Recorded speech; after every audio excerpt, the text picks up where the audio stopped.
Pass the damn salt, please.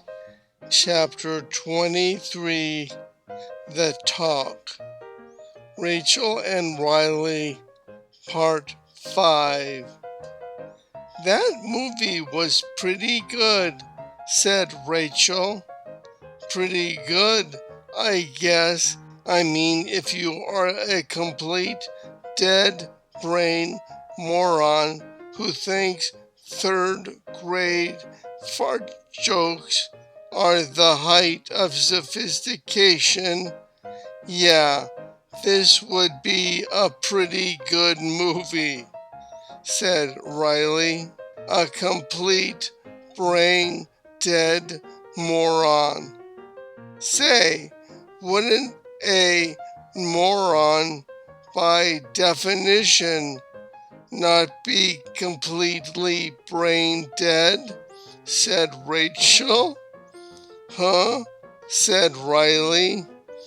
I mean, there has to be some brain activity to achieve moron status, so a complete brain dead moron either has to be completely brain dead, i.e., dead, or just a moron with a normal, functioning, moronic brain, said Rachel. I see your point. Hoisted on my own linguistic petard. Good one. I think I will go with choice A, completely brain dead. So you have to be completely brain dead, i.e., dead, to think this is a good movie, said Riley. Well, now, that is a bit harsh, said Rachel. In the words of the philosophers, you gotta be cruel to be kind, said Riley. You know, I have begun to notice how you never finish that line, said Rachel. In the right measure? Sure I do, said Riley. No, that's not the one I mean, said Rachel. Is a very good sign, he said hopefully, said Riley. No, come on, you know the line. Means that I blank you, said Rachel. Baby, said Riley. No, I'm serious here. Do you? We've been going out for a while now. So what about it? Said Rachel. Well, yeah, I guess, said Riley. Laughter. Yeah, well, I guess. Oh, he of a million words a minute. That's the best you can do, said Rachel. Well, yeah, I guess I do. Laughter. Excuse me, but do I look like a complete brain dead moron to you? Said Rachel. No, but a flesh-eating alien monster, perhaps. No, just kidding. Different movie. Oh geez, are we having the talk? Said Riley. The talk? Asked Rachel. You know, the talk. Emotions, us, and stuff like that. I mean, issues, stuff. I wasn't expecting the talk tonight, said Riley. I didn't know it had a title or anything, but yeah, I think it's time we had the talk, said Rachel. You sure I can't just postpone it?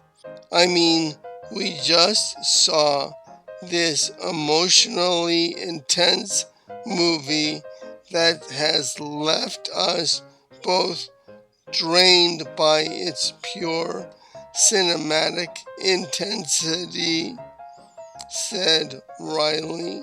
Police Pigs 4 Rookie Nights Out is an emotionally intense movie, said Rachel. Truly Bergmanesque in its intensity, a psychological roller coaster that grabs you from the first frame and never lets go. The scene where the guy farted while meeting his future in-laws at the hoity-toity country club reminded me of the haunting beauty of the climactic battle scene in Kurosawa's Ran. Now wait, I know what you're gonna say, said Riley. Yes, you are going to say that Police Pigs 2 Out Damn Spot of the Kennel is the highlight of the genre, and you might well be correct. The scene where the Great Danes who are in heat trap the rookies in the kennel, and then the two rookie cops, the busty one and the nerdy one, make out while the dogs watch in order to distract them, will live forever as long as there are critical studies classes in universities and film schools alike, said Riley. Riley, I am not suddenly kidding anymore. Where do I stand with you? Said Rachel. You don't want to wait for the PowerPoint presentation, said Riley. Riley, said Rachel. Oh yeah, sure I'd love you, baby. You gotta be cruel to be kind. Now, can we get a pizza or something? Said Riley. Not so fast, big guy. We got some things we have to talk about, said Rachel. We do, said Riley. Yes, we do, said Rachel. Oh, goody, said Riley.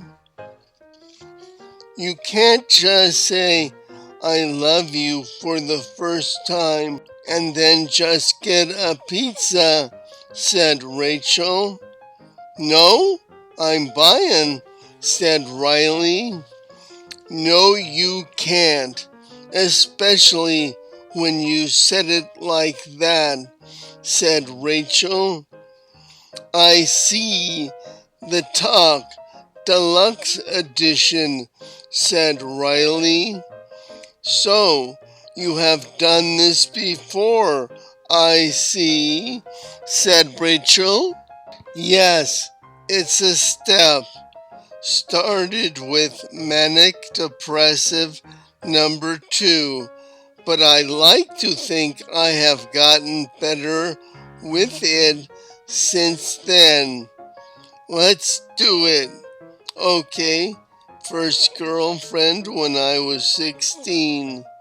First serious one, not till I was 22, for 3 years. She wanted to do the marry kids thing, and I didn't then or now, actually. Then came the manic depressive series 1 through 4. God, numbers 1 and 2 in the manic phase, which I mistook for entertaining, said Riley. And number 3, said Rachel. She was straight depressive, though I was cleverer with that one. I thought I had figured out the pattern, and if this was as bad as it was going to get, the soon-to-be experienced manic phase would be good, said Riley. That was the plan, said Rachel. It might have worked, except she never got to the manic. How was I to know? I still think it was a great plan on paper, said Riley.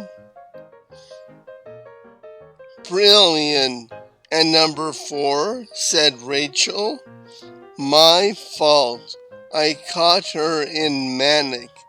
She said she'd try drugs. She did off and on for a bit, but then quit and refused to go back on them. I bailed. Way too much pain and drama that I had no way to influence. Fast forward through some more time. You witty, fun, sane, healthy sense of self-esteem. Well, at least you are not self-crippled by lack thereof. Decided to go for it. So far, so good, said Riley. Okay, next. Kids, pro or con, said Rachel.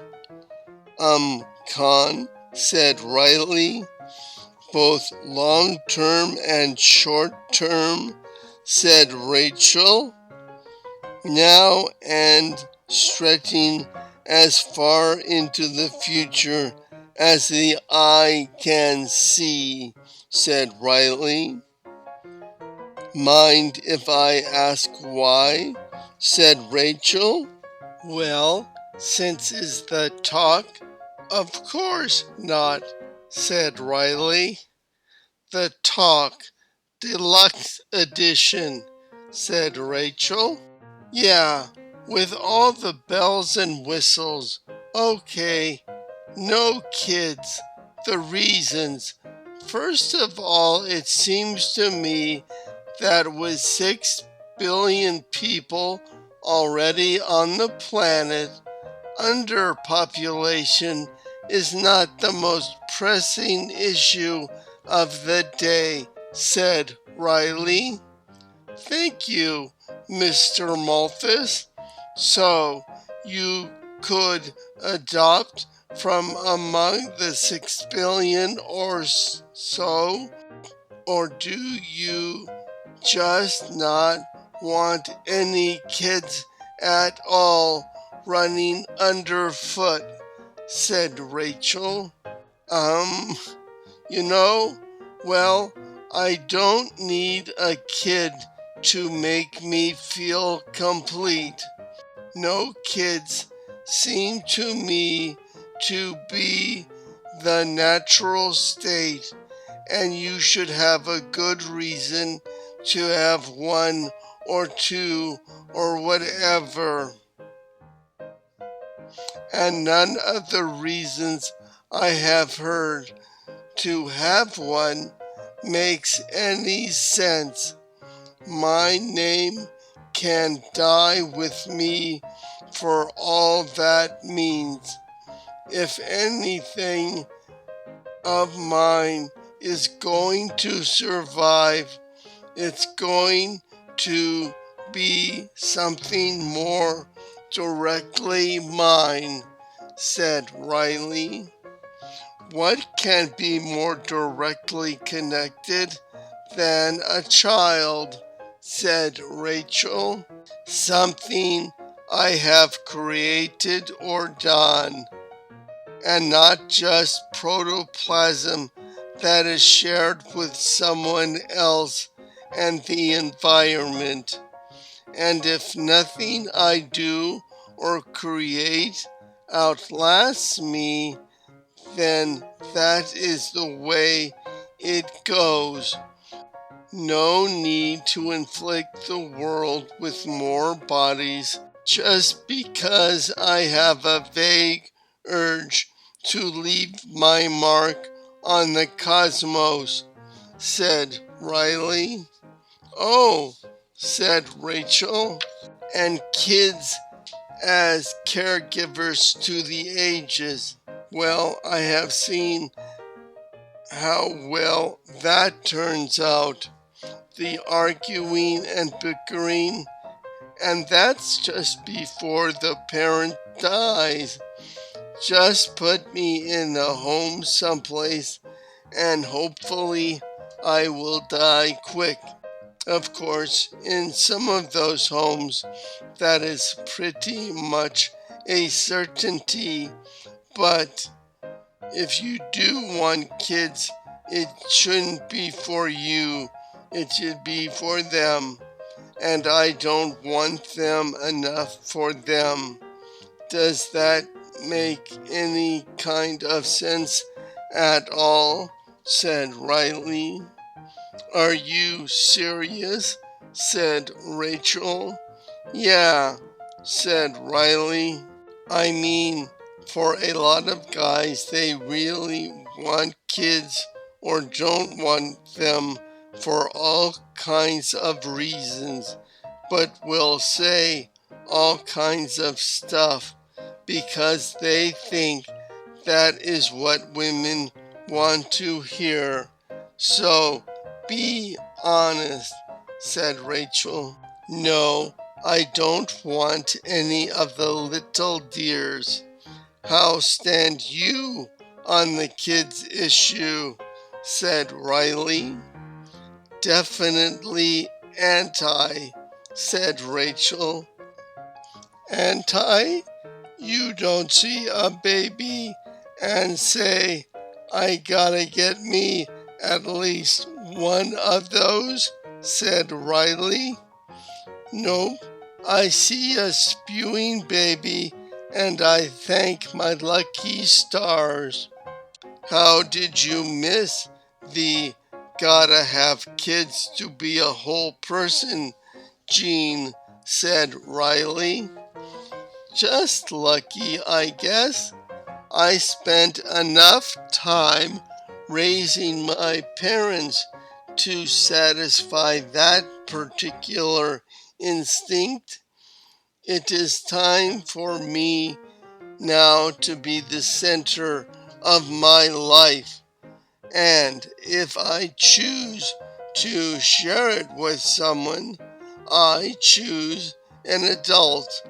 And I don't need to raise my own personal cheering section, said Rachel. Been to therapy for a while, have we? Said Riley. Oh, just a little. In geologic time, at any rate, said Rachel. Still going? Said Riley. No, but the number is still handy, said Rachel. That's cool, said Riley. What I have learned about myself in therapy is what I need to be happy in a relationship, said Rachel. And what is that? Asked Riley. I need to be secure. I need to feel secure. I need to be with an adult. I mean, no sharing, no openness. I am the one and only. I mean, it's okay to have friends, and I am not going to go all psycho-geeko on you, but once we make a commitment, like here it's all us until we say no, said Rachel. Well, that makes sense to me. I will send out an email blast and newsletter tomorrow, said Riley. I'm not joking here. This is my bottom line, said Rachel. Okay, got it. No kids, no openness, just us. Me equals adult. Anything else? This is your chance to go to the deluxe edition bonus round, said Riley. I like that you listen, Riley. I like that you talk to and listen to me. Keep doing that. And if we get a problem, we talk. Got it? Said Rachel. Geez, you really do have a list. Your therapist, a former drill sergeant? Said Riley. Riley, I am serious here. No storming, silent, suffering, man crap, or I am out of here so fast it would make my therapist smile, said Rachel. No kids, no openness, no silence. Me equals adult. Me talk. Keep therapist grim. Okay, so far I am still here. Anything else? Says Riley. Just one more thing, said Rachel. What's that? Said Riley. Love me, love my dog, said Rachel.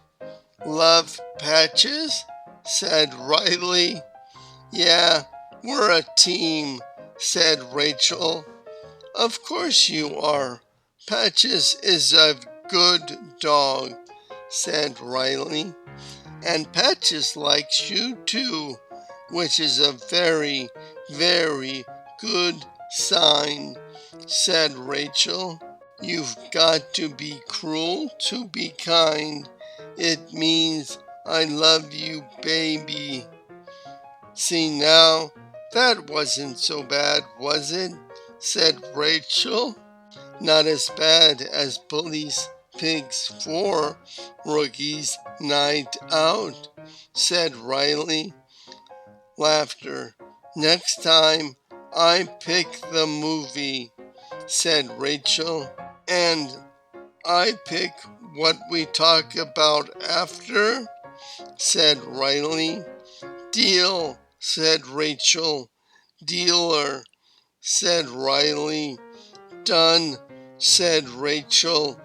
Doneness, said Riley. End of chapter 23 of Past the Damn Salt. Please, the talk. Rachel and Riley, part 5 of Past the Damn Salt, Please by Dan McLaughlin and read by Dan McLaughlin.